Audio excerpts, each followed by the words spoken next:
Halo saudara, dari Arlington, Virginia, saya Helmi Yohanes dan tim VOA kembali hadir dengan serangkaian berita Amerika Serikat dalam segmen Sapa Dunia. Amerika Serikat terus mengalami lonjakan kasus COVID dan hampir 200.000 kasus baru tercatat dalam satu hari pada Jumat kemarin. Meski otoritas kesehatan Amerika mengingatkan warga agar tinggal di rumah, tapi banyak bandara disesaki penumpang yang ingin berlibur Thanksgiving bersama keluarga. Kasus COVID yang terkonfirmasi di Amerika Serikat melonjak melewati 12 juta kasus dengan 9.500 orang meninggal dunia pada pekan lalu, naik 20% dibanding pekan sebelumnya. Jumlah pasien rawat inap juga meningkat dan banyak rumah sakit kewalahan menampung pasien. Pusat Pengendalian dan Pencegahan Penyakit Amerika mengimbau warga agar tidak melakukan perjalanan dan merayakan Thanksgiving dengan keluarga di rumah saja. Tapi bandara-bandara Amerika tetap dipenuhi penumpang yang ingin pulang kampung untuk merayakan liburan Thanksgiving bersama keluarga besar dan kerabat dekat. Sejumlah wilayah di Amerika berupaya menekan penyebaran COVID dengan melakukan pembatasan lagi, termasuk California yang memberlakukan jam malam dari pukul 22 hingga 5 pagi. Sementara itu, perusahaan farmasi Pfizer secara resmi telah meminta otorisasi penggunaan darurat vaksin mereka yang disebut memiliki tingkat efektivitas 95%. Pemerintah Amerika sudah mempersiapkan 40 juta dosis vaksin COVID dari Pfizer dan Moderna, dan menurut para pejabat kesehatan, vaksin siap diedarkan dalam hitungan jam setelah mendapat persetujuan dari Badan POM Amerika. Salah satu kebijakan kunci Presiden terpilih Joe Biden yang dijanjikannya saat kampanye adalah kenaikan upah minimum federal. Banyak pekerja mengharapkan kenaikan upah minimum di tingkat federal, tapi keputusan itu akan sangat bergantung pada dukungan kedua partai di Kongres. Sejak tahun 2012, Orlando Davila bekerja di usaha mikro ini. Pria kelahiran Bolivia 73 tahun lalu ini seharusnya sudah pensiun, tapi ia butuh pemasukan. Necesito trabajar porque tengo mi casa, tengo que pagar mi casa. $3,000 el mortgage, más luz, agua, gas. 75% pekerja restoran di negara bagian Virginia menerima upah antara 8 hingga $12 per jam, sedikit lebih tinggi dibandingkan upah minimum federal $7.25.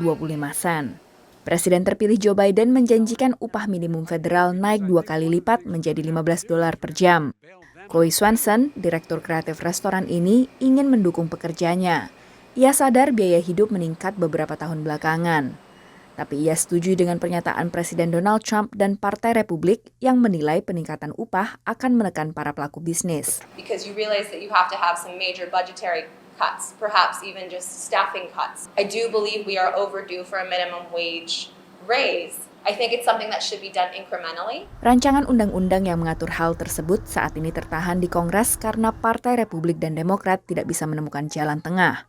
Kemampuan Biden untuk bisa memecah kebuntuan RUU ini sangat bergantung pada pemilu penting untuk memilih anggota Senat dari negara bagian Georgia Januari mendatang. Ada 2 kursi Senat yang diperebutkan, dan pemenangnya akan menentukan apakah Partai Demokrat bakal memegang kendali penuh Senat dan DPR AS. There are smaller things that can be done through presidential actions or executive orders, but an economy-wide change in labor law requires congressional approval.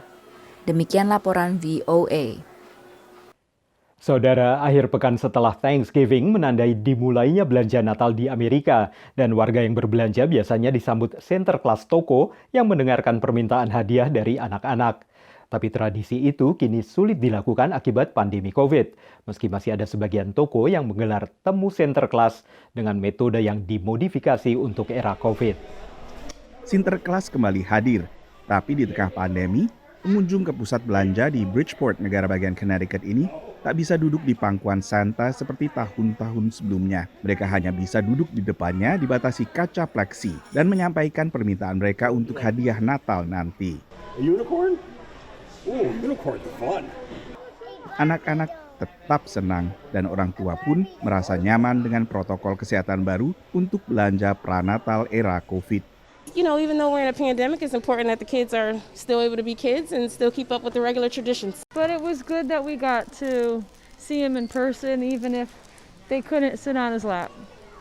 Bass Pro Shops di Connecticut termasuk yang tetap menghadirkan Sinterklas toko, meski harus dengan protokol kesehatan ketat.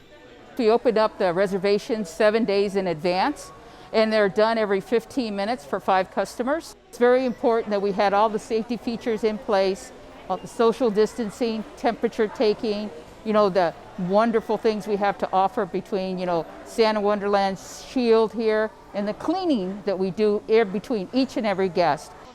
Pemeran Sinterklas pun senang bisa hadir menghibur anak-anak dan keluarga. The experience this year obviously is going to be the glass in front of the harder of hearing for wishes from the children, which are normally soft-spoken to start with. But everybody here seems to be doing a good job as far as keeping their social distancing and respecting everybody's health. The message is always have hope. Things always get better. We'll get through this together. Kaca pleksi yang digunakan juga anti pantul, sehingga foto kenangan tak terganggu lampu blitz kamera. Demikian laporan tim VOA. Kini kita tengok warga diaspora Indonesia, Vivi Virgianti Darmansyah, yang membuka usaha penitipan anak di rumahnya di Maryland. Selama pandemi, daycare Vivi tetap buka karena banyak pekerja esensial yang menitipkan anak mereka. Tapi Vivi terpaksa menutup daycare-nya selama 3 minggu setelah seorang anggota keluarganya positif COVID.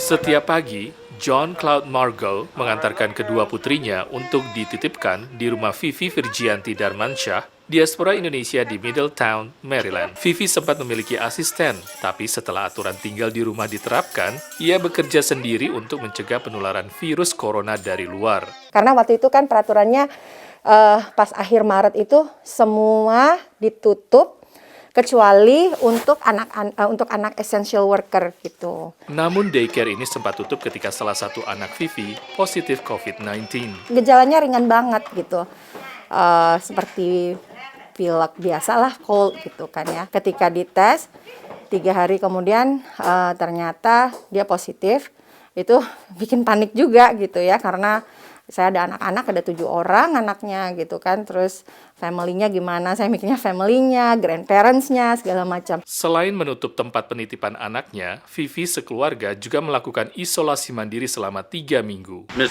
Vivi does a great job in keeping everyone safe and informed, and when hard decisions are made or arise, she always makes them in the best interest of keeping everyone safe and healthy. Diakui John, ia tidak memiliki kekhawatiran untuk menitipkan kembali kedua anaknya setelah masa karantina selesai. So much of our work lives and school lives depend on childcare, and without reliable childcare, so much of that stops and it becomes much more difficult. So we're very glad to have her services available again. We need them very much. Saya merasa ini privilege gitu ya, yang diberikan kepada saya. Ini adalah amanah saya, insya Allah. Dari Middletown, Maryland, Zulfian Bakar, Nia Iman Santoso, VOA. Saudara, kami akan kembali dengan Sapa Dunia Senin depan. Terima kasih atas perhatian Anda. Dari Arlington, Virginia, saya Helmi Yohanes dan tim VOA.